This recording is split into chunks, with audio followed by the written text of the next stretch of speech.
Bien, quisiera ver si el equipo de trabajo número 2 me puede ayudar con la respuesta a la pregunta ¿qué son categorías y por qué son importantes para entender el funcionamiento del entendimiento? Sí, profe, esa la voy a responder yo. Por favor.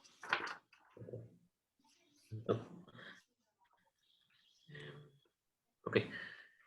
Con respecto a la primera pregunta, bueno, lo que planteamos es que las categorías son los conceptos puros del entendimiento, tal y como plantea Kant, o son más como el otro significado de categoría. Tal que el entendimiento requiere necesariamente basarse en alguna de las categorías para que se produzca un juicio sobre el objeto pensado. Kant obtiene las categorías y también las distingue entre sí en función de su tipo de juicio o del tipo de juicio que permiten hacer. Están en estrecha relación con los juicios que los estamos hablando antes, ¿verdad? Eh, Efectivamente. Respecto a su importancia, esto no solo permiten sistematizar y dar estructura a los pensamientos que se producen en el entendimiento, sino que también permiten esos pensamientos en primer lugar. Ajá. Son una suerte de la estructura del entendimiento tiene mucho que ver con las categorías o son las categorías. ¿No? Ok. Además, ayudan a depurar lo que es puro y lo que es sensible o empírico, al estar referidos estrictamente al ámbito del conocimiento puro. O sea que, por ahí, esto lo que quiere decir, es, lo que está referido es a la cuestión de que por ahí Kant decía que Aristóteles se equivocaba en ciertas categorías que incluía en su lista, porque tenían más que ver con lo sensible que con el entendimiento puro como tal.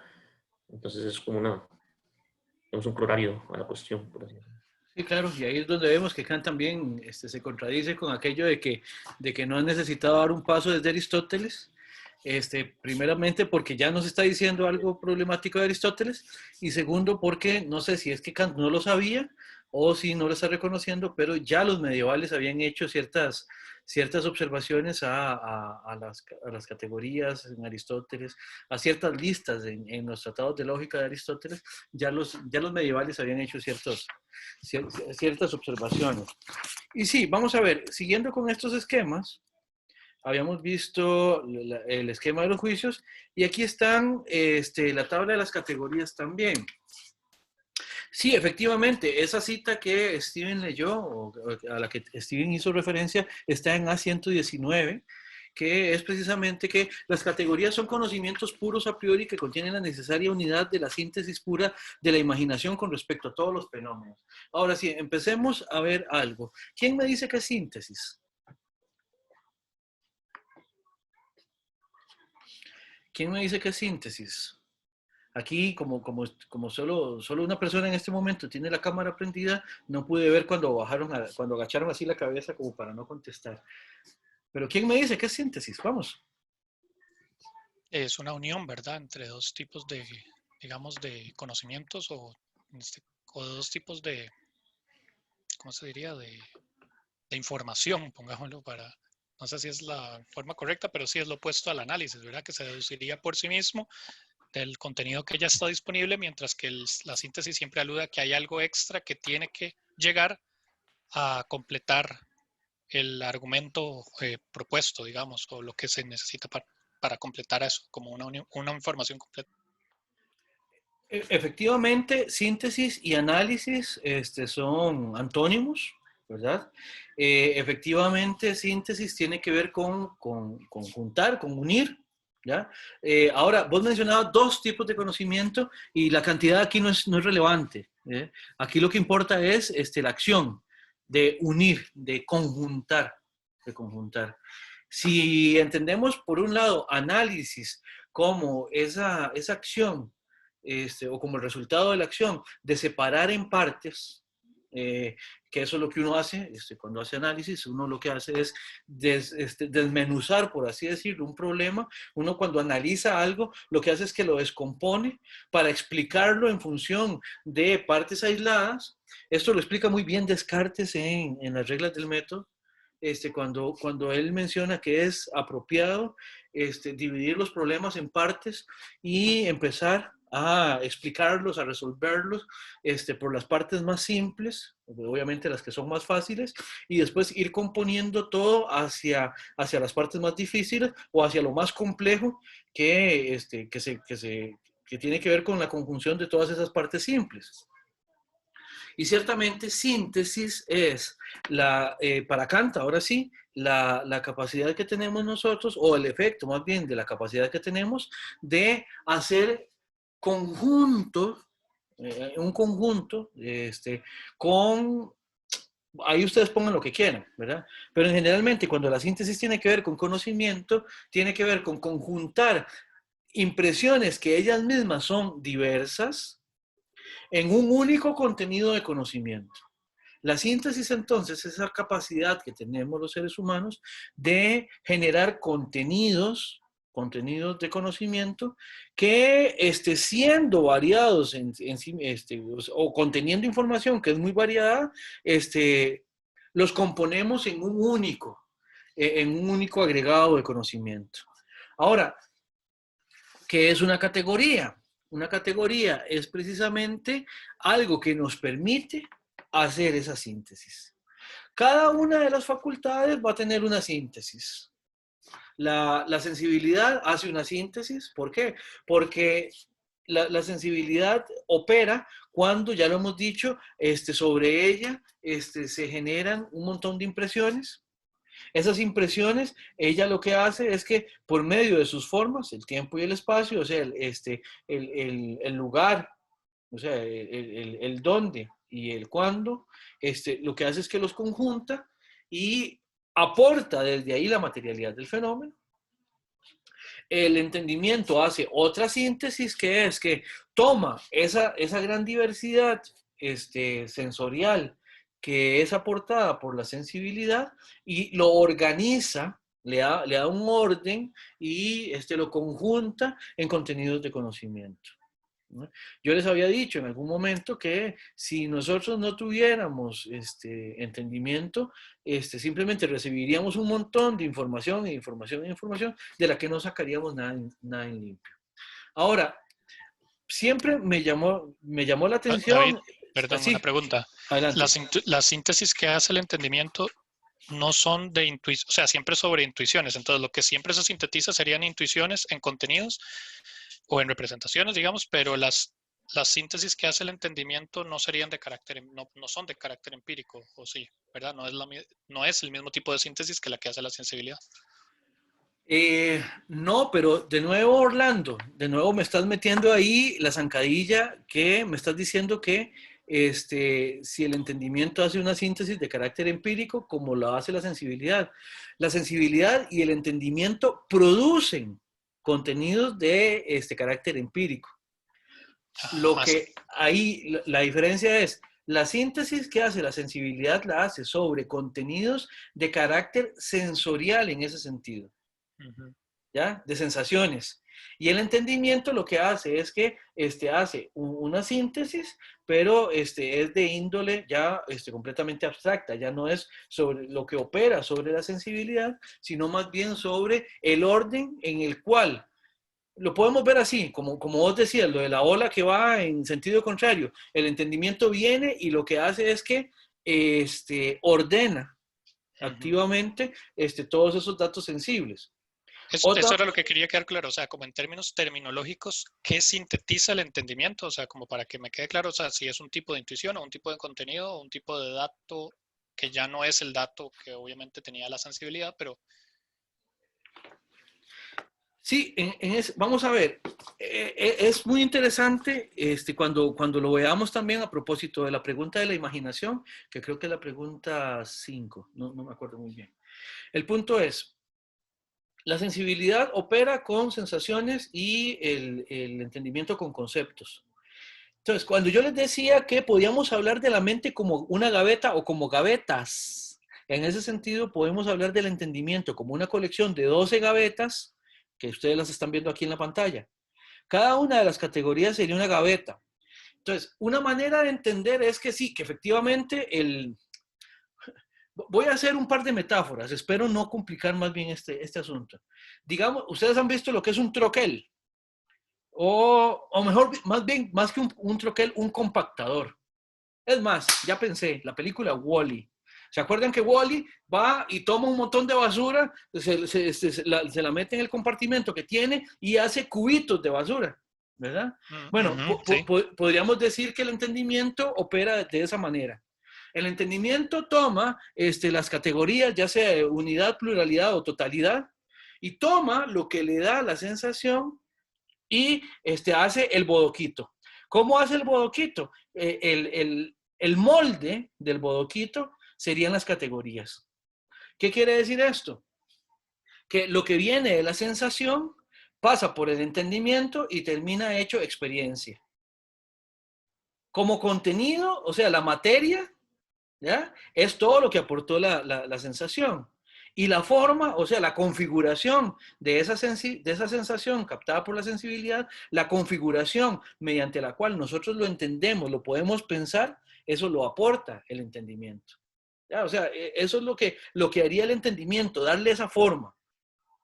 Otra posibilidad de entender esto es, con esto de las gavetas, yo no sé si ustedes han visto esos juegos para niños en los que hay unos agujeros que unos son en forma de triángulo, otro es un cuadrado, otro es un círculo, otro es no sé, una estrella. De modo que uno tiene unas piezas y que la pieza triangular solo cabe en el espacio triangular, no cabe en la parte cuadrada, ni en la parte circular, ni en la estrella, y así sucesivamente. ¿Qué es lo que tenemos que hacer? Tenemos que saber dónde va cada cosa, ¿verdad? Para poder ingresarla en el agujero correspondiente.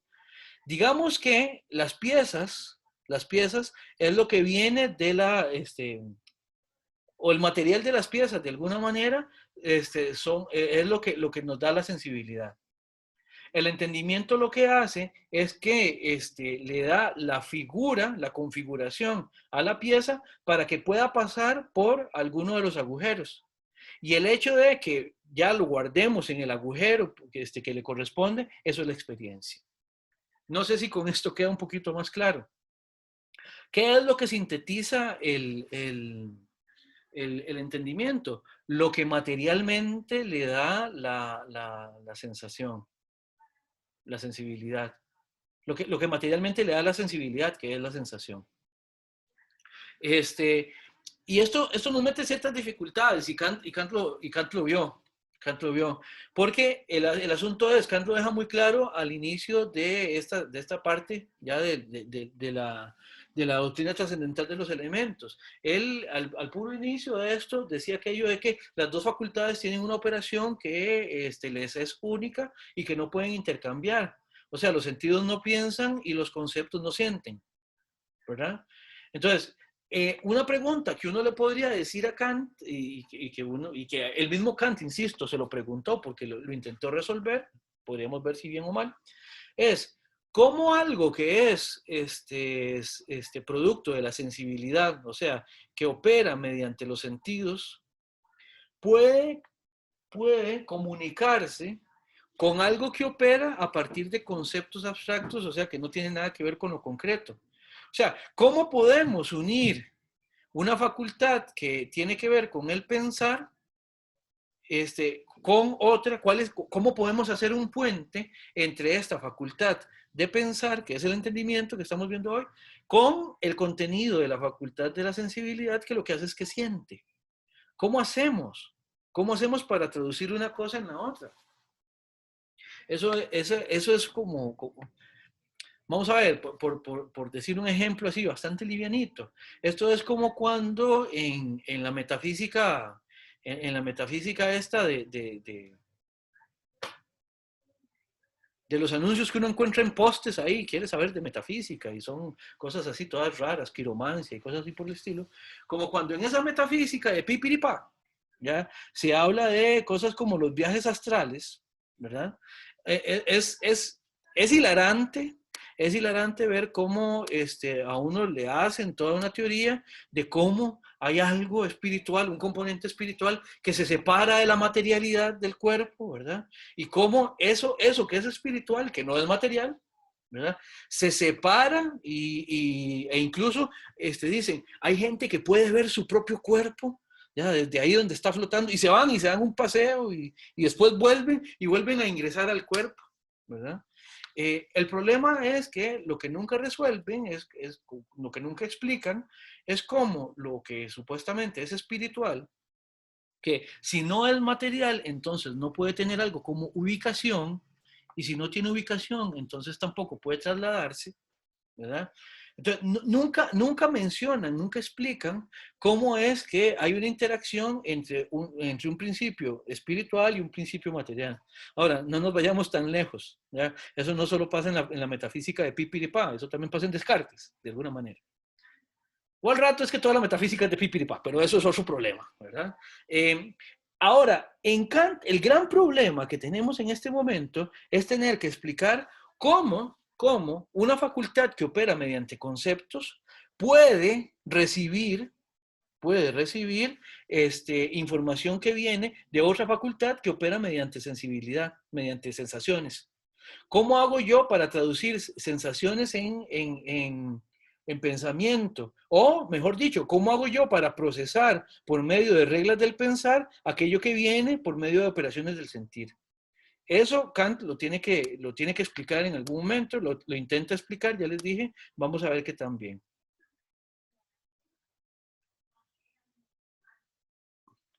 Giovanni, pusiste que gracias en el chat. Sí, es que le estaba escribiendo por privado, me equivoqué. Ah, ok. Bueno, en todo caso, con mucho gusto, pero gracias, ¿por qué? Por enviar el trabajo, era la compañera que dijo que iba a subir el trabajo. Ah, Yo ok, tengo ok. una pregunta a propósito, ya que me hizo abrir el micrófono. Ok, adelante. Bueno, usted dijo que ya eventualmente lo veremos, pero ¿qué tan satisfactoria es la propuesta que plantea Kant a propósito de ese problema? Depende. Es que decir que es satisfactoria, si, vamos a ver, digamos la respuesta más hostil en relación con Kant. Si tratamos de entenderla a la luz de lo que sabemos ahorita, o mejor dicho, de lo que se sabe ahorita qué sé yo, en filosofía de la mente o en ciencias cognitivas, es insatisfactoria, o sea, lastimosamente insatisfactoria. Recordemos también que Kant lo que está es tratando de explicar cómo conocemos sin recurrir a herramientas de fisiología, ni qué decir de anatomía, digamos, o sea, ni siquiera de anatomía ni de fisiología de nuestros aparatos de conocer, ¿verdad? Eso era muy usual, precisamente porque, entre otras cosas, el conocimiento el conocimiento ya más científico a propósito de cómo conocemos, tenía todavía que esperar un poco más de tiempo para ser generado. Entonces, en ese sentido es insatisfactoria. Sin embargo, ahora, ¿qué es lo que se le puede reconocer a Kant? Bueno, que hace el esfuerzo de presentar eso como un problema. O sea, vamos a ver, en Aristóteles vos no encontrás la problematización de cómo es que opera el conocimiento. Simplemente Aristóteles parte del hecho de que conocemos. A todos los hombres les gusta por naturaleza conocer, dice al inicio de la metafísica. ¿Ya? Y por eso es que amamos los sentidos, porque por medio de los sentidos conocemos. Y se acabó. Aristóteles no nos dice cómo es que conocemos. Simplemente dice, ya que conocemos, entonces lo que conocemos es esto. Y entonces hace toda la explicación. Y así ha sido mucho de la tradición epistemológica.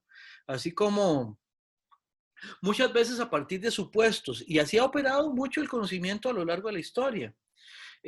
Por ejemplo, vamos a ver. Eh, eh, bueno, vos que sos de física, híjole, El astrónomo este que intentó meter el funcionamiento de los planetas conocidos en los sólidos regulares. Kepler, claro. Un lagunazo, qué vergüenza. Cuando Kepler trata de hacer eso, vamos a ver, la teoría de Kepler, en ese sentido, para responder en función de esto, termina siendo un modelo insatisfactorio, porque él parte de unos supuestos que eran tan preciados para él, el hecho de que todo era regular, de que había una armonía, y de que esa armonía además podía ser referenciada por medio de los sólidos regulares, que eso le hizo meter mucho ruido a la teoría que termino explicando. Con Kant pasa igual. Con Kant pasa igual. Él parte del hecho de que el entendimiento y la sensibilidad son importantes para conocer, y para poder explicar esto, establece un puente por ahí que es básicamente el de la imaginación. Es la imaginación la que permite traducir el input, por decirlo de alguna manera, para hablarlo en términos un poco más contemporáneos. El input que viene de la sensibilidad genera, por medio de la imaginación, un output que ahora sí puede leer el entendimiento. Y es la imaginación el cable que conecta uno con otro. Y yo creo que eso era la pregunta 5. Grupo 5, ahí le soplé, creo.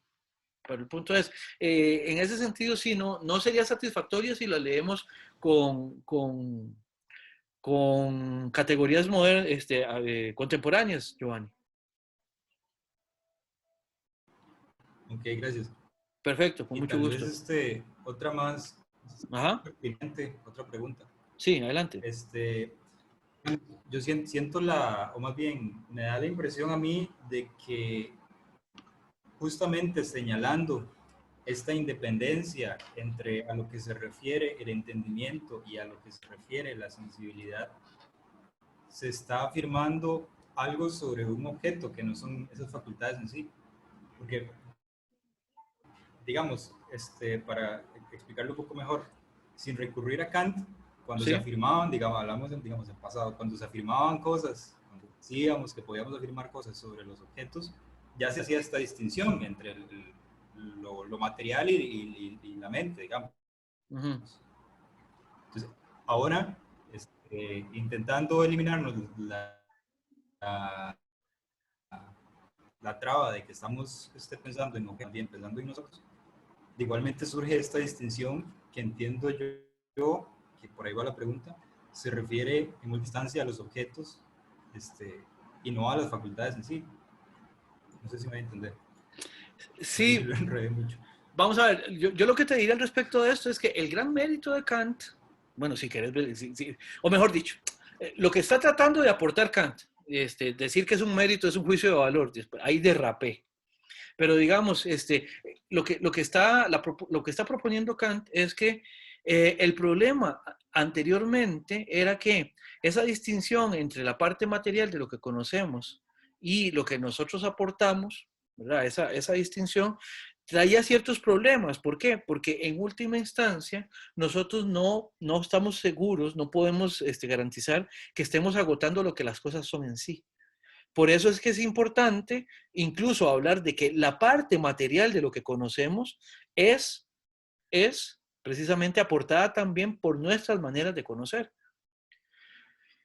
Vamos a ver, por poner un ejemplo, y ya ahorita le doy la palabra a Esteban, que tiene la mano levantada.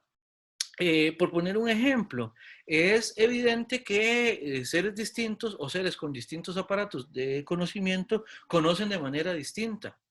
¿Ya? Por ejemplo, las representaciones visuales para nosotros son importantísimas para seguir haciendo eco de la cita de Aristóteles, ¿verdad? Precisamente porque somos seres que tenemos ojos y que tenemos visión. En ese sentido, las representaciones visuales para una lombriz son algo completamente irrelevante. Entonces, es posible hipotetizar, pensar que precisamente por eso condiciona y eso determina que las lombrices conozcan el mundo de manera distinta a como lo conocemos nosotros. El mismo mundo. O sea, lo mismo dado, no es lo mismo para seres que representen el mundo de manera distinta. Lo dado como tal sigue siendo lo mismo. O sea, la piedra debajo de la cual va la lombriz y que Sanchitos puede levantar, por ejemplo, es la misma. Pero el mundo que genera ese mismo objeto para la lombriz y para Sanchitos, el mundo como representación, para hablarlo un poco en términos schopenhauerianos, es diferente para uno y para otro. Entonces, eso es lo que te podría decir por ahora, Giovanni. Después esto se va precisando un poco más. Y David, perdón, me le meto también al compañero. Entonces, tal vez sería, según entendí, sería tal vez entonces como más preciso decir, respecto a lo que yo dije antes, que tal vez el cambio que introduce Kant es como decir que ese problema material mental, digamos, no podemos afirmar que es un problema de lo dado, sino que es más bien entonces un problema de cómo nosotros nos representamos las cosas. Sería la diferencia. En ese sentido, ese es todo el sentido que tiene el giro copernicano. Dice Kant, ya desde el prólogo de la segunda edición, la idea aquí es que me surgió hablar de que lo que interesa no es tratar de referirnos a lo que la cosa es para saber cómo la conocemos, sino de decir cómo es que nosotros conocemos para poder decir que conocemos la cosa como la conocemos. Entonces sí, efectivamente, eso sí es el gran aporte kantiano, o la gran propuesta, o ese sí es su gran proyecto. De lo que se trata es de hablar del sujeto que conoce. Por eso la pregunta epistemológica no es qué son las cosas, o cómo, o mejor dicho, cómo hay una correspondencia entre lo que la cosa es y lo que yo conozco, sino más bien la gran pregunta de Kant es cómo puedo conocer, qué puedo conocer. Creo que sí, Giovanni, en ese sentido, la precisión que hiciste al final es correcta, es correcta. Sí, gracias, David. Con mucho gusto, Giovanni, gracias a vos. Esteban. Sí, profe. Bueno, era si lo tengo claro o no, si estoy algo perdido, pero leyendo me parece que hay como dos síntesis, ¿no? Como que hay una primera síntesis que es la que hace la imaginación y, bueno, una posterior no tiene que ser, ¿verdad? Como cuestión de temporal o por etapas, pero otra síntesis que es el que produce el entendimiento. No sé si estoy muy perdido ahí. No estás muy perdido. Te falta una nada más, la síntesis que hace la sensibilidad. La sensibilidad hace una síntesis, el entendimiento hace otra síntesis, y para que esto sea posible, necesitamos meter en medio la imaginación, que ojo, Kant también la define como una facultad en algún momento. No sé si se dieron cuenta de eso, pero Kant también define la imaginación como una facultad. Parece ser, Esteban, que más bien lo que está sucediendo acá con Kant es que todo aquello que es una capacidad, o sea, las facultades, todo aquello que nos capacita para algo, opera a partir de síntesis que le son propias a cada uno. No es la misma la síntesis que hace la sensibilidad que la que hace el entendimiento, pero cada una de ellas opera por síntesis. Entonces, lo que estabas diciendo no estaba para nada perdido, solo que sí dejaste, lo que sí dejaste perdido, por así decirlo, dejaste botada la síntesis de la sensibilidad. Entonces ahí más bien ya vamos con 3 síntesis posibles en relación con facultades. Sí, muchas gracias, David. Sí, y bueno, y también es que leyendo esto, como que hice estas asociaciones con la psicología de la Gestalt, ¿verdad? Que no sé, como que hay como ciertas cosas parecidas, como en esta idea de que no hace falta que tengamos que ver las 4 patas de la silla o todo el objeto de la silla para saber que es una silla, ¿verdad?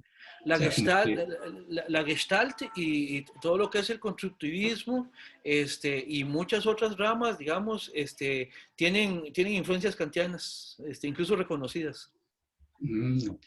Sí, me llamó mucho la atención eso, que siempre hay un antecedente por ahí.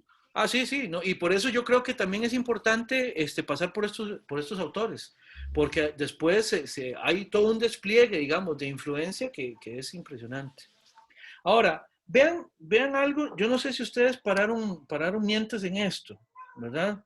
Pero vean todo lo que son categorías: unidad, pluralidad, totalidad, relación, negación, limitación. Bueno, estas son como Bueno, ahí sí uno dice, sí, pero ¿qué pasa? ¿Y qué con eso? Está bien, digamos que está bien. Ahora, vean qué interesante. La unidad, que la unidad sea una categoría, quiere decir que las cosas son unas, que nos aparecen como numéricamente unas, precisamente porque porque el entendimiento nos capacita para, o nos faculta para conocer las cosas en tanto que unas. También cuando hablamos de pluralidad, nosotros podemos procesar pluralidad porque el entendimiento nos capacita para hacerlo, nos faculta para hacerlo. Lo mismo con la totalidad. Después la totalidad va a ser un concepto impresionantemente importante cuando ya lleguemos a la razón. Pero vean que ya en el entendimiento está este concepto que es, digámoslo así, potente. Pero vean también otras categorías. En este caso, la categoría que tiene que ver con sustancia y accidente, por ejemplo. ¿Ya? Uy, perdón.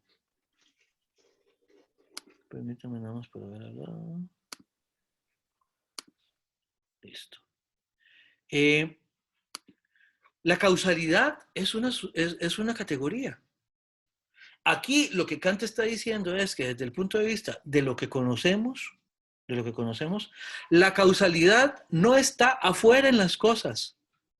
No está en las cosas. Las cosas operan como operan e influyen en nosotros como lo hacen, pero es porque nosotros tenemos en el entendimiento la noción de causalidad que nosotros conocemos causalmente. Lo mismo con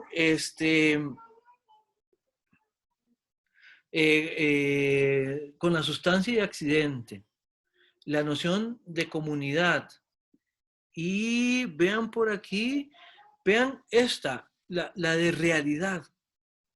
Que la realidad sea una categoría, lo que nos está diciendo Kant, con que la realidad sea una categoría, es que nosotros muchas veces hablamos de la realidad, lo que les decía al inicio de la sesión, a propósito de esa manera de pensarlo en el conocimiento común y cómo conocer el entendimiento nos permite purgar ese conocimiento común, esa lógica común, y nos permite precisarlo con un término filosófico. Realidad es una categoría que nos permite a nosotros lidiar con eso que tenemos al frente y entender eso como una realidad dada. Si nosotros no tuviéramos la categoría de realidad en el entendimiento, no habríamos generado ese tipo de explicación en relación con las cosas. Esto es lo interesantísimo de lo que está diciendo Kant.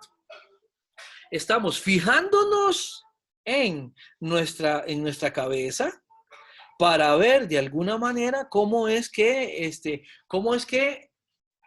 por medio de las capacidades que nos da nuestras capacidades mentales, nosotros recibimos todo ese montón de influjo que está pasando alrededor. Voy a poner otro ejemplo. En Toy Story 2, cuando hay una parte donde Buzz Lightyear sale corriendo y Zork, el enemigo de la historia de Buzz Lightyear, se lo queda viendo, ¿verdad? Y el señor Papa que viene detrás, si no me equivoco, es él. Creo que es él, en este momento no es relevante, digamos, pero Zork tiene un huequito por medio del cual se puede ver por los ojos de Zork. Tiene un huequito aquí atrás, como es un juguete, ¿verdad? Entonces, lo interesante que ahí es que quien tiene el juguete de Zork lo agarra y ve a través de ese huequito para ver por medio de los ojos de Zork y todo se ve rojo. Los ojos de Zork son rojos y eso hace que todo se condicione por medio de ese ojo que es un filtro. Bueno, nosotros podríamos explicar lo que está pasando ahorita con este tipo de conocimiento como que realmente lo que está Kant diciéndonos es, fijémonos en las cosas ahora sí, sabiendo que realmente nosotros nos estamos fijando a través de las categorías Y por la manera que tienen de ser las categorías, por el tipo de forma que son las categorías, entonces eso lo que hace es que condiciona la manera en que nosotros recibimos el conocimiento, o más bien producimos el conocimiento a partir de lo que recibimos de lo dado y procesamos por medio de estos conceptos. No sé si ese ejemplo ayuda en algo. Porque vean que las categorías entonces son esos conocimientos que contienen la necesaria unidad de la síntesis pura de la imaginación. Ahorita, bueno, no sé, no nos va a dar tiempo de verlo hoy, pero las categorías lo que nos permiten es hacer ese conjunto, esa síntesis, a partir de la cual podemos procesar lo que estamos conociendo. Bueno, yo no sé ustedes, pero a mí esto me parece sumamente interesante. Perdón, ¿alguien iba a preguntar algo? ¿Alguien iba a decir algo? Yo, profe, no, es que iba a dar otro ejemplo, pero... Adelante, adelante. Bueno, es que del cómo ahora, en esta etapa tan virtual, ¿verdad? Se conoce a las personas en redes sociales, ¿verdad? Entonces es como otro filtro, siento yo. Es muy Y probable. Ujú, y bueno, sí, los filtros de fotos y todo eso, digamos, tal vez nosotros podemos ver a una persona y realmente no es así, ¿verdad? Porque pues tiene filtros. No es que sea malo ni nada de eso, sino que me pareció que era un buen ejemplo, no sé. Viera cómo he pensado yo, Catherine, ¿verdad?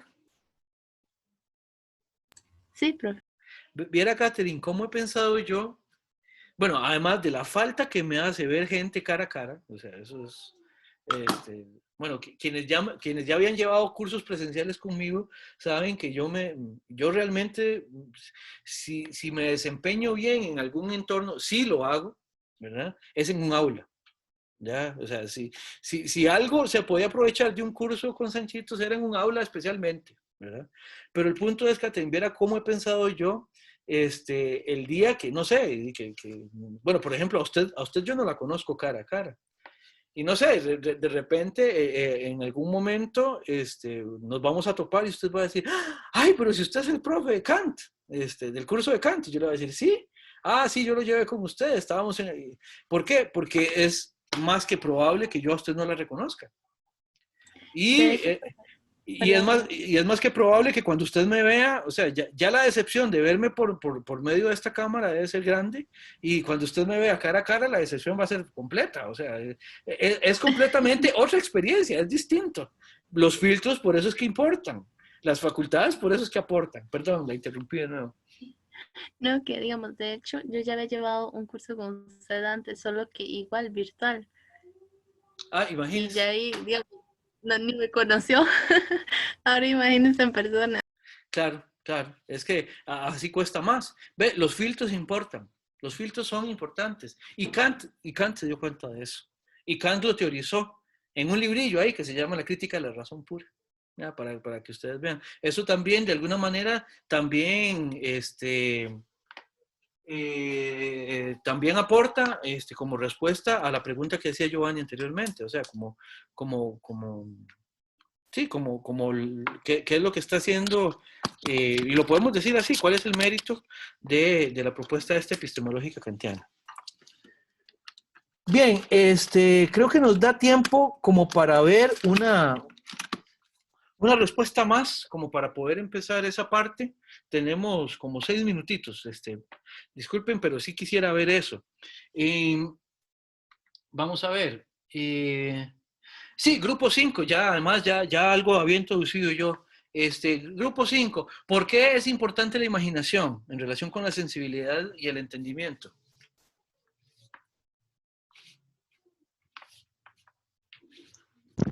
Claro, la sensibilidad, no, la imaginación. La imaginación permitiría a las ideas, cambiando la percepción del mundo, la propia y la que hacemos hacia las representaciones de los objetos, también permitiría a la mente ir sintetizando las representaciones, funcionando como un puente entre la sensibilidad y el entendimiento. Ok, me gusta eso del puente. Sí, tuve ahí un poco de resquemor cuando hablaste de ideas, para hablar de ideas en Kant todavía nos hace falta llegar a la tercera facultad, pero en principio sí, eso de puente es lo importante. Por un lado tenemos a la sensibilidad, por otro lado tenemos el entendimiento, y lo que permite hacer un vaso comunicante es la imaginación. La imaginación entonces también es algo que nos permite hacer algo. En algún momento, en otro momento que di este curso, yo les hacía la siguiente analogía, la siguiente metáfora.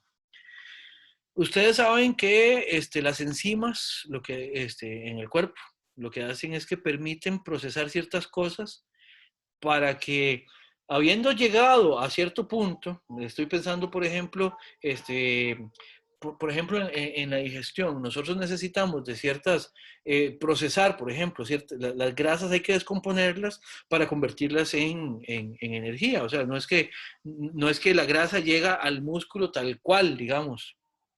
Aunque puede haber depósitos de grasa en los músculos, pero el punto es, para convertir la grasa, propiamente hablando, para descomponerla y poder utilizarla como fuente de energía, qué sé yo, cuando uno está, bueno, cuando la gente hace ejercicio, no voy a incluir ahí, pero cuando la gente hace ejercicio, digamos, toma de la grasa esa energía. De la misma manera, podríamos hacer la metáfora enzimática de la imaginación. La imaginación lo que hace es que procesa, descompone, o mejor dicho, prepara eso que nos da la sensibilidad y se lo da al entendimiento de manera que él lo pueda procesar. Porque si no, si no hay, vamos a ver, en explicación podemos decirlo de la siguiente manera y ahorita voy a decirles por qué eso es completamente criticable en la propuesta de Kant. Como el entendimiento piensa y no siente, y la sensibilidad siente y no piensa, no hay manera de que sea simplemente un paso directo de sensibilidad a entendimiento. Entonces Kant dice, no, aquí tenemos que meter otro intermediario para que no sea simplemente sensibilidad o sensación la que pase al entendimiento, porque el entendimiento no lidia con sensaciones. Entonces dice, bueno, eso lo resolvemos con la imaginación. La imaginación simplemente va a ser la que hace eso posible. ¿Ya? Eso es un recurso que en Kant es completamente ad hoc.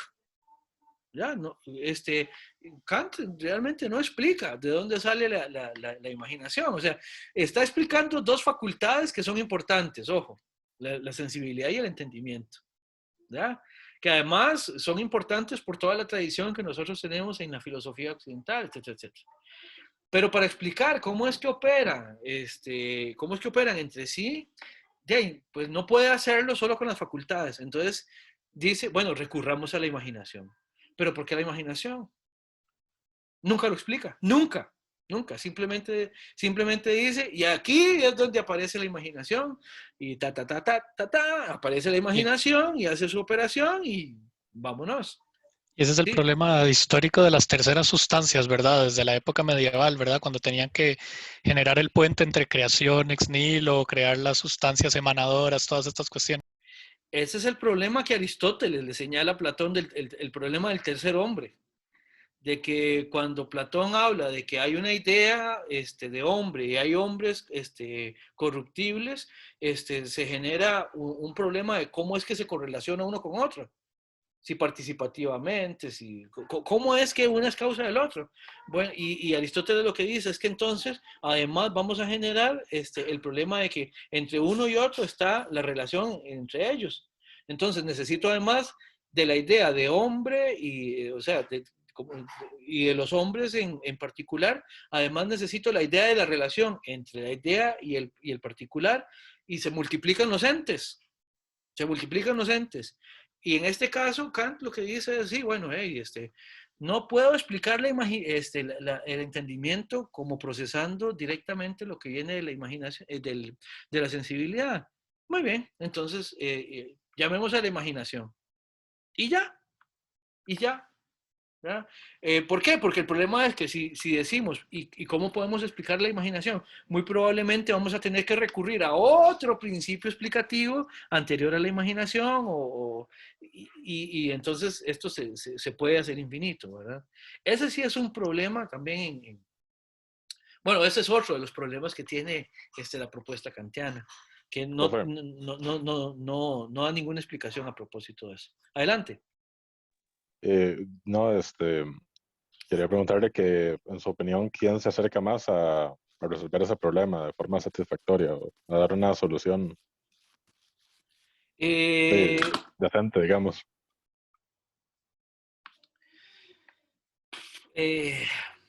Linda pregunta.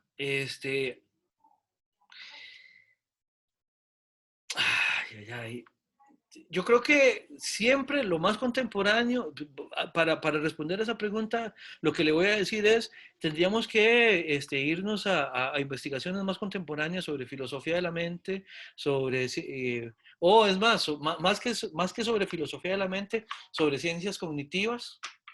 Ahora, sabemos también que las ciencias cognitivas también se nutren de la filosofía de la mente. O sea, las ciencias cognitivas no se nutren solamente de ciencias. Entonces, hay trabajos más contemporáneos que hacen, digamos, aportes a propósito de eso. Todo lo que tiene que ver con la investigación en inteligencia artificial actualmente, para poder generar la inteligencia artificial, han tenido que explorar a profundidad mucho de realmente cómo es que procesa fisiológica y anatómicamente el cerebro los contenidos que conocemos. Entonces, ¿quién resuelve eso de mejor manera? Yo creo que la ciencia. Yo creo que la ciencia, la respuesta sería a todas luces, es la ciencia la que se encargará de clarificar eso. La epistemología sigue teniendo igual un montón de preguntas que son sumamente legítimas y válidas y necesarias, también incluso para hacer ciencia, pero la descripción fenoménica de qué es lo que está pasando ahí, para decirlo con términos kantianos, sabemos que la kantiana no es cabal, no es cabal. Entonces, siempre eso, creo que siempre la mejor respuesta estará en las investigaciones científicas más contemporáneas. Ahora, eso también, eso no me compromete tampoco con ninguna tendencia en específico, porque es que también el problema de esto de satisfactorio en función de qué, obviamente será en función de parámetros. Si es satisfactorio en sentido de generar el entendimiento de cómo generamos conocimiento, pues sí, puede ser la ciencia. Si es satisfactorio en el sentido también de cómo entendemos que entendemos, podrían ser ciertas cosas de filosofía, de psicología cognitiva, ¿verdad? Y cosas que todas ellas a su vez se nutren mucho de conceptos filosóficos. No sé, Pablo, si con eso, si la respuesta te satisface. Sí, gracias. Perfecto. Muy bien, vean, son las 6:53. Yo creo que vamos a parar acá por hoy. De hoy en 8 terminamos este contenido. De hoy en 8 vemos la deducción. Ahora sí, ya directamente la deducción. Y vamos a ver. Recuerden subir los documentos del trabajo de la actividad ahora. Y no sé, me gustaría saber si tuvieran alguna pregunta, algo que no haya David, yo quedado tenía una todavía. duda, como yo llegué un poquito después, entonces quería saber el documento específicamente, si es con todos, o sea, con todas las respuestas o con las que se habían asignado. No, Orlando, en este caso, como viste, hay una que es obligatorio, que es para todo el mundo, y yo a vos te di una, creo que la 4. Ajá, exacto. No, entonces son solo esas, son solo la obligatoria y la asignada. Ok. Perfecto. Perfecto.